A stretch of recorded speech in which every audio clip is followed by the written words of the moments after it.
جب جادوگری کا فن عروج پہ آیا اور گھر گھر جادوگر اپنے فن کا مظاہرہ کرنے لگے تو اللہ نے حضرت موسیٰ علیہ السلام کو کرشماتی عصا عطا کیا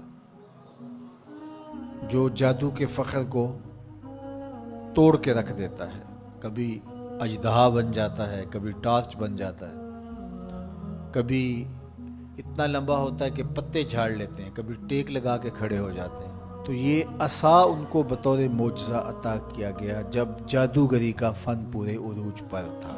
موسیقیت کا جب بانکپن آیا اور موسیقی کے ذریعے لوگوں کو مسحور کیا جانے لگا تو اللہ نے حضرت داؤد علیہ السلام کو وہ آواز کا جمال عطا کیا کہ جب وہ زبور پڑھتے تھے تو اڑتے پرندے رک جاتے تھے.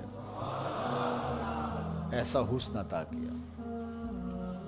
لوہے کی صنعت عروج پہ آئی اور لوہے کو گرم کر کے نرم کیا جاتا، ڈھال کر کے زرہیں تلواریں بنائی جاتی، ظروف بنائے جاتے. تو اللہ نے حضرت داؤد علیہ السلام کو یہ معجزہ دیا کہ وہ لوہے کو ہاتھ میں لیتے موم کی طرح نرم پڑ جاتا اور جس طرح چاہتے اس کو وہ شکل دے دیتے. طب یونانی جب اپنے مرتبہ کمال کو پہنچتی ہے اور ہر مرض کی تشخیص، تدبیر اور علاج معالجہ دریافت کر لیا جاتا ہے، لیکن 3 امراض کا علاج طب یونانی سے نہیں ہو سکتا ہے. مادرزاد اندھے کی آنکھوں میں روشنی نہیں رکھ سکتے، کوڑی کے جسم کو شفا نہیں دے سکتے، تیسرا ان کے پاس موت کا علاج نہیں ہے. تو طب یونانی کے عروج کے زمانے میں حضرت عیسیٰ آتے ہیں تو ان تینوں مرضوں کا علاج لے کے آتے ہیں. مردے کو ٹھوکر مارتے ہیں، وہ اٹھ کے باتیں کرنے لگ جاتا ہے. کوڑی کے جسم پہ ہاتھ پھیرتے ہیں، اسے شفا مل جاتی ہے. نابینا کی آنکھوں پہ ہاتھ رکھتے ہیں، نور اترنے لگتا ہے.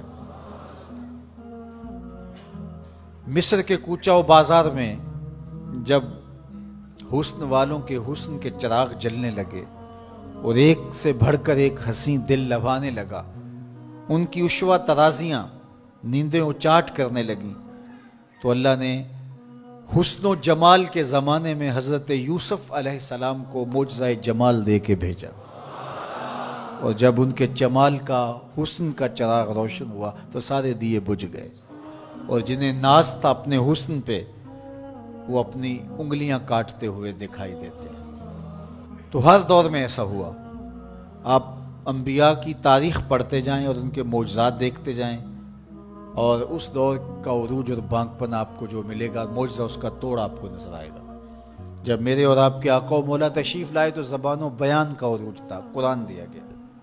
قرب قیامت میں انسانی ارتقاء اور مادی ترقی اور اپالو یازدم کے ذریعے چاند پر جانے کی باتیں ہونی تھی اور لوگوں نے مریخ پر جانے کی تیاریاں کرنی تھی. تو اللہ نے اپنے محبوب کو دوسرا بڑا معجزہ معراج عطا کیا کہ دنیا الٹی چھلانگیں بھی لگاتی پھرے، وہاں کسی کا خیال بھی نہیں پہنچ سکتا جہاں محمد عربی کے قدم پہنچ گئے. میرے امام بولے خرد سے کہہ دو کہ سر جھکا لے، خرد سے کہہ دو کہ سر جھکا لے، گماں سے گزرے گزرنے والے، یہاں خود پڑے ہیں جہت کو لالے، کوئی کیا بتائے کدھر گئے تھے، سراغ عین و متا کہاں تھا، نشان کیف و الا کہاں تھا، نہ کوئی ساتھی نہ کوئی راہی، نہ سنگ منزل نہ مرحلے تھے، کمان امکان کے جھوٹے نکتوں تم اول آخر کے پھیر میں ہو، محیط کی چال سے پوچھو کدھر سے آئے کدھر گئے تھے، وہی ہے اول وہی ہے آخر، وہی ہے ظاہر وہی ہے باطن، اسی کے جلوے اسی کو ملنے اسی سے اس کی طرف گئے تھے، کمان حیرت میں سر جھکائے عجیب چکر میں دائرے تھے، ان کی عظمتوں کی کنہ تک کون پہنچے.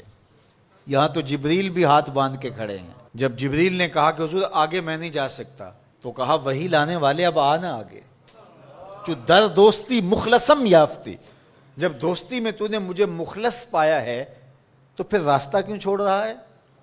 تو عرض گزار ہوئے اگر یک سر موئے برتر پرم، فروغ تجلا بسوزد پرم، لو دنو تو خط وطن لہ ترک تو، اس سے آگے میں بڑھ نہیں سکتا، اگر ایک قدم بھی آگے بڑھوں تو جل کے راکھ ہوتا ہوں۔ تو جہاں جبریل بھی پیچھے رہ گئے، ملائک بھی پیچھے رہ گئے، کوئی فلک تے رہ یار گیا، کوئی جا سدرہ تے ہار گیا، ایک کالیاں زلفاں والا سی جڑا عرش تو بھی لنگ پار گیا، کوئی حد ہے ان کے عروج کی بلغ العلا بے کمالے۔